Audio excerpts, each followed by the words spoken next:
بعد 24 ساعة زواج القصة الكاملة للخلاف بين مسلم ويارا تامر، شهد الوسط الفني ومواقع التواصل الاجتماعي خلال الساعات الأخيرة حالة من الجدل الواسع عقب تداول أنباء عن انفصال مطرب المهرجانات مسلم عن زوجته يارا تامر بعد أقل من 24 ساعة على زفافهم، ما فاجأ الجمهور وأثار تساؤلات عديدة حول ما حدث في الكواليس. وبدأت القصة عندما نشرت يارا تامر عبر حسابها على الانستجرام ردا على الرسالة من أحد المتابعين جاء فيها: والله يا حبايبي لا أفرجكم، وكده كده أنا نازلة أنا وجوزي نعمل لها محضر.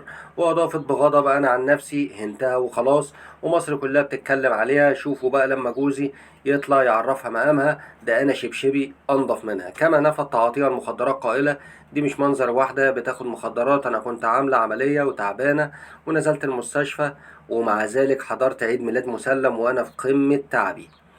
وكان انتشر على مواقع التواصل الاجتماعي فيديو من حفل الزفاف يظهر فيه مسلم بتصرفات اعتبرها البعض غريبة مع البلوجر الشهيرة أرو قاسم، ما أثار موجة من التعليقات المتباينة وتساءل المتابعون عن طبيعة العلاقة بين مسلم وأروى، خاصة في مناسبة حساسة مثل الزفاف.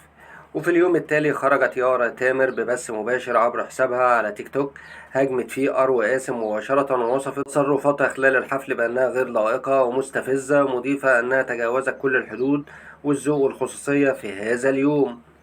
وفي تصعيد خطير اتهمت يارا تامر البلوجر أروى قاسم بمحاولة تخريب حياتها الزوجية، قائلة: خربت البيوت، بتنشر فيديوهات من فرحي وبتحاول تشوه صورتي قدام الناس. وأكدت إن مسلم قام بحظر أروى على كافة المنصات كنوع من دعمها واحتراما لها كزوجة. ولم تنتظر أروى طويلا فردت عبر ستوري على انستجرام بهجوم مضاد اتهمت فيه يارا تامر بأنها سبق وتزوجت من 6 رجال خليجيين، وأضافت أنها تتعاطى المخدرات، كما أرفقت صورة لسكرين شوت قالت إنها اعتذار مسلم لها. وانتشرت صورة نسبت إلى حساب يارا تشير لوقوع الطلاق بينهما بعد أقل من يوم على الزفاف، لكن المتابعة لحسابها الرسمي كشفت أن هذه الصورة غير موجودة، ما يرجح أنها مفبركة وسط غياب أي تصريح رسمي من الطرفين حتى الآن. في المقابل لم يعلق مسلم بشكل مباشر، لكنه نشر على الستوري صورة من الزفاف مدمجة مع جزء من أغنية ولعة معايا الويجز، ما اعتبره البعض ردا ساخرا وتجاهلا متعمدا للجدل المحيط.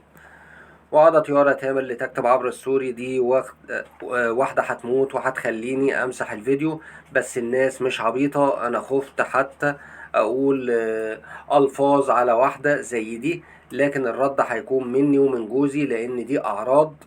ورغم كل ما حدث نشرت يارا صورة لمسلم من حفل الزفاف وعلقت عليها قائلة: القمر بتاعي، في إشارة إلى استمرار العلاقة رغم العاصفة.